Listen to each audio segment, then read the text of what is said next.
Raise the rudders! Raise the sails! Raise the sails! Captain, an unidentified ship is approaching. Over. Roger. Wait, is that an enterprise sales solution? Reach sales professionals, not professional sailors. With LinkedIn ads, you can target the right people by industry, job title, and more to reach the professionals who are more likely to find your ad relevant. Plus, with 1 billion members on LinkedIn, that means you'll have access to 130 million decision makers and 10 million C-level executives. That's a lot of millions of the right people. Get started today and see how you can reach the right buyers with LinkedIn's enhanced targeting tools. We'll even give you a $100 credit on your next campaign. Go to linkedin.com/MPN to claim your credit. That's linkedin.com/MPN. linkedin.com/MPN. Terms and conditions apply. This episode is brought to you by Audi. The road is calling. Embrace the thrill of the drive with the all-new, fully electric Audi Q6 e-tron. Featuring effortless power, serious acceleration, and advanced Audi tech. It's not just a new EV, it's a new way to experience driving. The all-new, fully electric Audi Q6 e-tron is here. The next chapter of Audi starts now.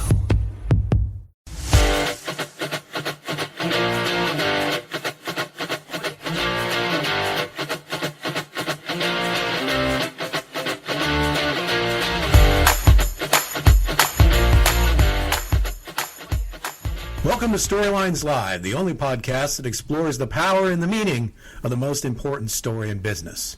The one that answers why someone would buy from you, work for you, invest in you, or partner with you. At WordWrite, we call this your capital S story. It defines the very character and nature of an organization. Storylines Live is our opportunity to have great guests on who have great stories and experiences that can help you do a better job of sharing your capital S story. This is another in our series of occasional Chapters with Paul, where I'm going to be in the hot seat, and today my highly talented colleague Tara DeRazio is going to be asking me questions. So thanks for being here with us, and Tara, let's get rolling. Thanks, Paul. For anyone who listened to our last Chapters with Paul, they have probably noticed that this one is now including video, so that's exciting. We have wanted to add this layer to the podcast. We thought it would be more engaging. We want everyone to feel like they're just sitting in the room with us having a conversation, and that's what we're going to do today. So Paul and I were chatting before this, and we thought, have we really ever done an episode about you, your background, how you started the firm? And you said no. No, we haven't. So we thought this would be a good opportunity to do that. Now, why are we doing this? Well, Paul, you've been in business in some form for how long?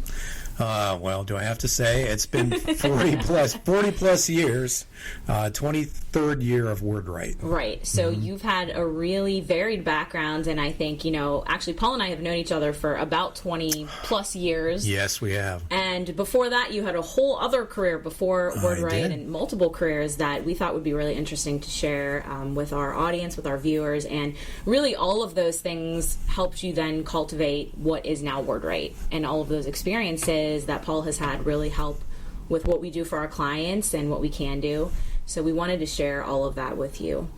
Okay, Paul, so let's start from the beginning. Tell me what you wanted to do when you were a little boy. What was the goal? Well, I had two things I wanted to do when I was a kid. I wanted to be a jet fighter pilot, and I wanted to be a rock star. Okay. And if you follow WordWrite on social or blog or whatever, you know that second one has kind of come true in recent years, which has been a lot of fun. I never have been a jet fighter pilot. Well, there's still time. Thanks. But yes, the rock star, hey, 1 out of 2 is not bad. That's right. When you're talking about those kinds of things, right? Yeah, exactly. Yeah. Okay, so maybe not super what you wanted to do as a kid, but then, all right, you're growing up, you're going to college. What are you thinking? What is your passion? What are you thinking? What do I want to do for the rest of my life? So, music for me has always been an important thread in my life, and when I was a teenager, I learned to play the tuba, and I actually studied with a guy in the symphony and thought I would be a musician. Until my parents had to talk with me about how they weren't going to pay for college for a musician. So I showed them I went into the highly lucrative career of journalism and got a broadcast journalism degree from Miami of Ohio. Okay. And at the time, what was that career path? Do you feel like it was an in-demand career? Was it newer? What were, versus now, what did that look like to study that? No, that's a great question. So I went to college in the 70s, post-Watergate, when Woodward and Bernstein were a big thing. I actually came home from college one time on a break and had a T-shirt that said, "If your mother says she loves you, check it out." My mom didn't really like that. But that's kind of the spirit of the times and where journalism was. When I speak these days to business groups about WordWrite and storytelling, I often say that I was on the journalistic ladder of success, which at that time there really was one, and you moved around a lot, which I did in my career, Cleveland, Cincinnati, Washington, D.C., etc. Today, I say it's more like a manhole to oblivion. Journalists step into this deep, dark place, and I'm not really sure what's going to happen to journalism. There's something we'll talk about in another one of our Chapters with Paul episodes. I do think it's needed, and that's how I got my start. Right. So in all of the different cities that you lived and jobs that you had, what were some of the similarities and what were some really drastic differences based on location? Or were there not any?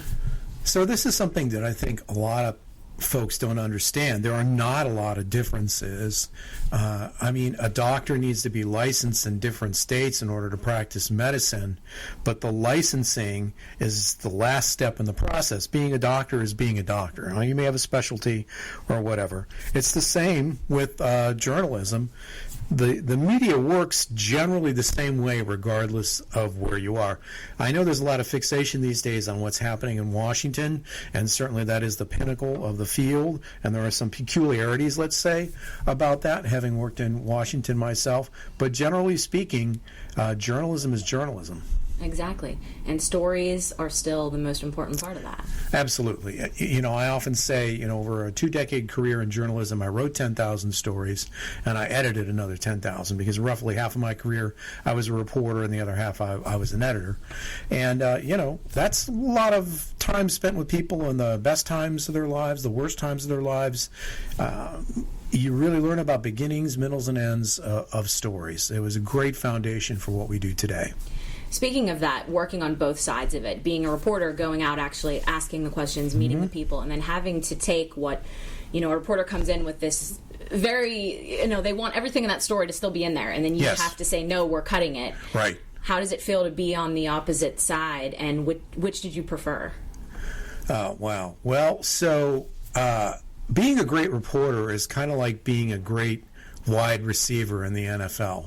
You always want the ball, and you're always trying to make your mark. Right. Being an editor is more like being a quarterback. You have to see the whole field, and you have to direct the offense, if you will.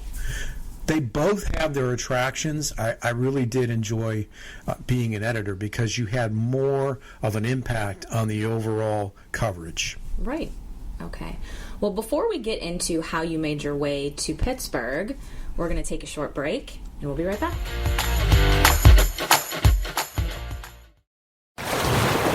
Brace the rudders! Raise the sails! Raise the sails! Captain, an unidentified ship is approaching. Over. Roger. Wait, is that an enterprise sales solution?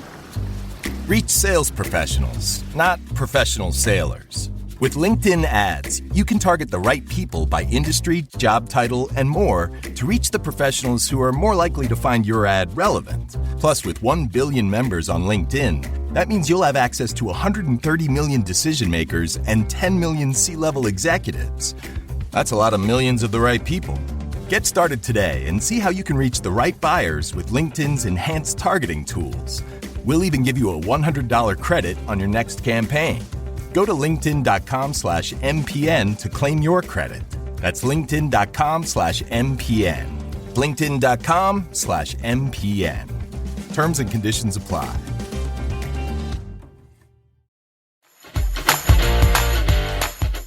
All right, welcome back. Thank you for being here with us. We are interviewing Chief Storyteller here at WordWrite, Paul, and getting to know more about his background and how he ended up here and at WordWrite and all of those things. So where we left off, you hadn't yet made your way to Pittsburgh. So you're not from here originally. How That's did correct. you make your way to this city?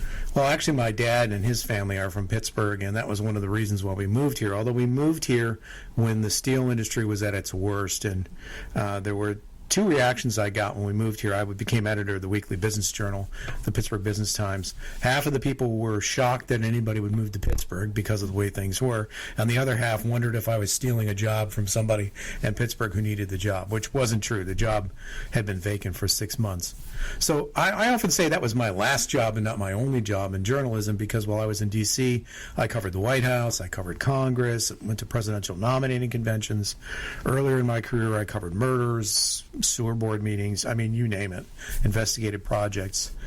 While I was editor of the Business Times, which is owned by a very large company that also owns Vanity Fair magazine and some daily papers, they told me they were going to promote me, but they didn't know where or when. They just knew I'd be happy to go. And since we did have family here at the time, we wanted to stay here in Pittsburgh, and I started to look at other jobs. And I asked somebody who ran the Pittsburgh office of Ketchum, which is the founding office of Ketchum. Ketchum's the 5th largest PR firm in the world, thousands of employees, to help me. And he called me up one day and said he wasn't going to help me.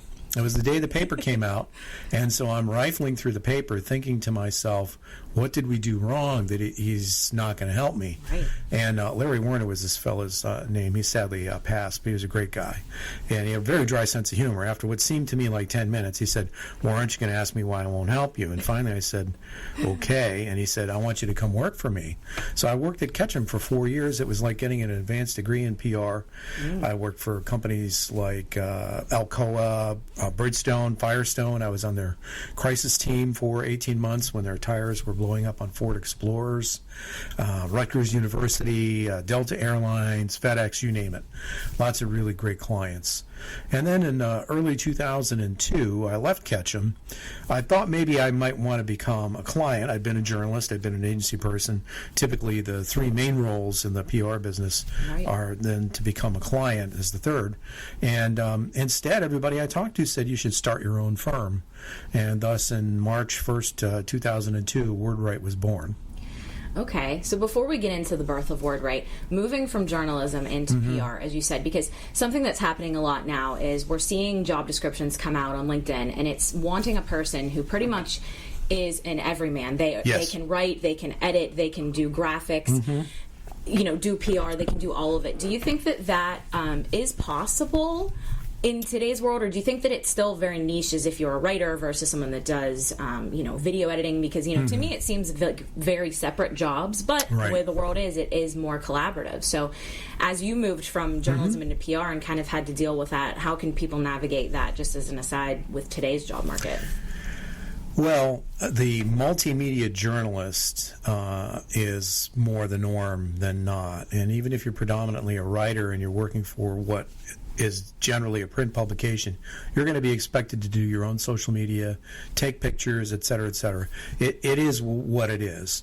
The Arizona State University School of Journalism, the Walter Cronkite School, pioneered the concept of the multimedia journalist. It's taught at many journalism schools today. It is just the way it is. And if we think about anybody who's creating content, that's kind of the way it is. You know, you may be a blogger, but you also need to do Instagram posts or maybe TikTok or whatever. And for better or for worse, it's the same in journalism. Yeah.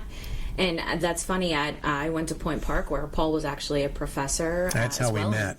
Yeah, and you were back there again within the past year, teaching again, which will probably be another episode that we do. Yes. But that was my track, multimedia, kind of looking. I took classes in, you know, advertising and PR and journalism and broadcast and all of that. And I still use it, and even learned, you know, coding and things like that. All of that still translates into what I do all these years later.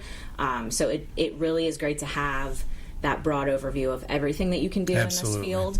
So with all of your knowledge that you had leaving Ketchum, why start your own firm?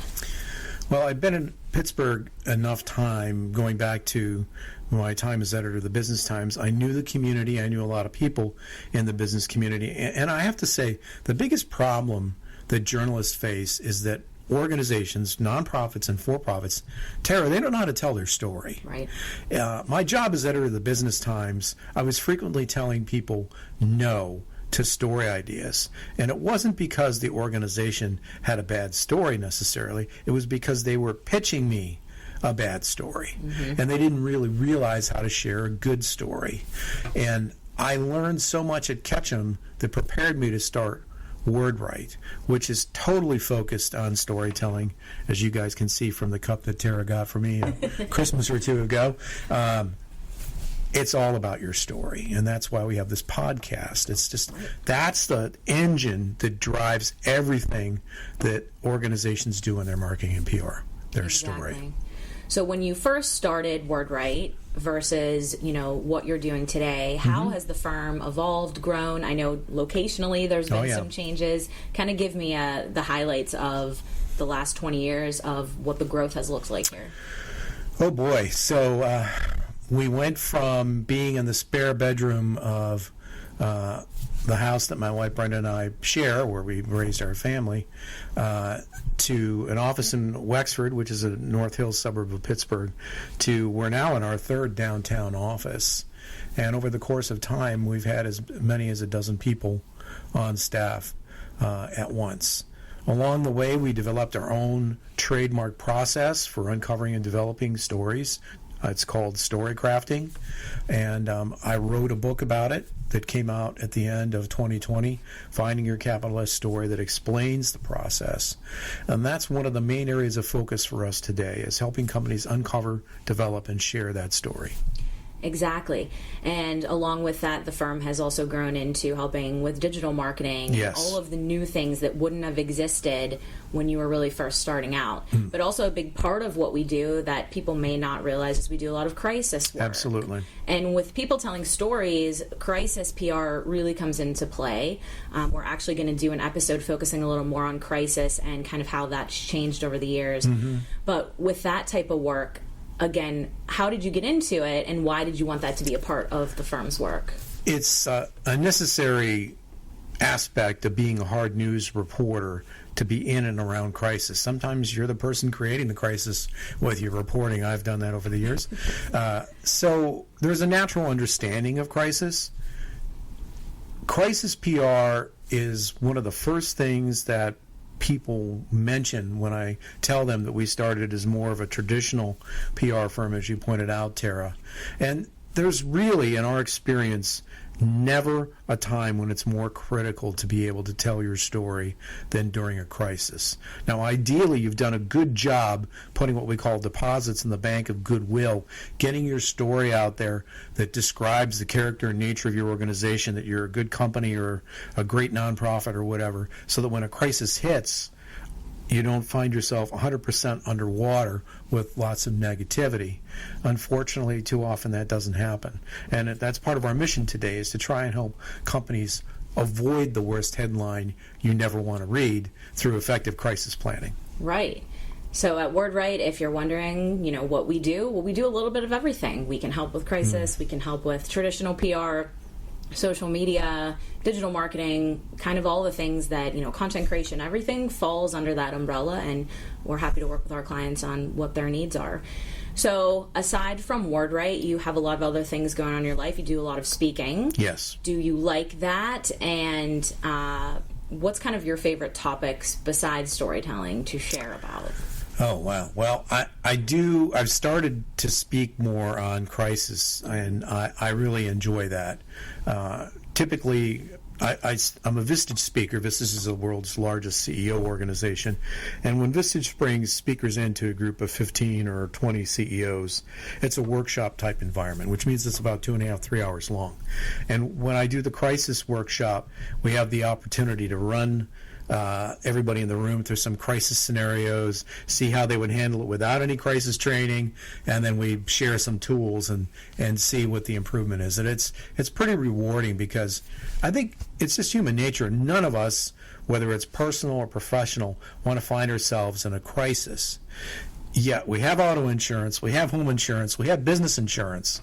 Right. And one of my main points in speaking on this topic, and why I appreciate it so much is we need to have crisis insurance too. And from our end of the business world, that means effective crisis planning, effective crisis communication planning. That's right. So you mentioned your book. You have Yes. a copy here. I do. Finding Your Capital S Story. There you go, right there. Why Your Story Drives Your Brand. Yep. Where can people find that if they would like to get it? It's available on Amazon Okay. and in various formats. There's an audiobook, there's a hard copy, and there's also a soft cover. Great. We can put the links to all of that in the show notes. And just to end, so people can get a really well-rounded view of Paul, tell me about how music is still a part of your life, Right. and your current band that you're playing in, and how you just released a new album. Right. So Tara is referring to the Altered Egos. That's the name of the band. We'll put the website in the show notes as well, thealteredegos.com. It's been a lot of fun because my personal belief is that for all of us, Tara, it's healthy to have different creative outlets. In my experience, all of us are creative when we go to kindergarten or preschool, and then by the time we're 12, unfortunately, most of our creativity has been beaten out of us. We've been told we're only these kinds of people or whatever. And what music has been for me is a way to reconnect with that creative part of myself that doesn't have to do necessarily with what I do on a daily basis. Although I will say when it comes to songwriting, storytelling is critically important. It is, and we just posted a blog about that, so feel free to check out our website if you want to read a little more about that. We'll also link to Paul's band and his Spotify link, so you can check out some of his music and the other side of Paul. If he's not writing releases and crisis management plans, That's he's probably right. writing a song. There you go. So this has been great, Paul. Thanks. I'm sure Thank you, everyone Tara. has learned a lot about your background and how that has all helped shape WordWrite and what it is today. If anyone wants to find out more about us, you can go to wordwriteagency.com and find all of our links there. Follow us on social media.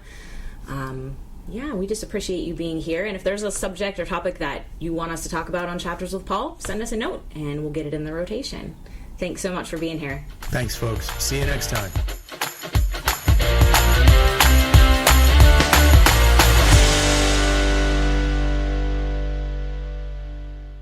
You may know you're listening to this show along the Marketing Podcast Network, but did you know there are other great shows on MPN to help your business? Hennika Watkis-Porter hosts The Entrepreneurial You, empowering entrepreneurs with insights on leadership, business, and success. Hennika, tell listeners what to expect from your show. So we provide innovative business strategies and practical solutions to common entrepreneurial challenges. And where can people subscribe? Find us at hennikawatkisporter.com, as well as the Marketing Podcast Network at marketingpodcasts.net, or search for it wherever you get your podcasts. You heard her. Go subscribe. This podcast is heard along the Marketing Podcast Network. For more great marketing podcasts, visit marketingpodcasts.net.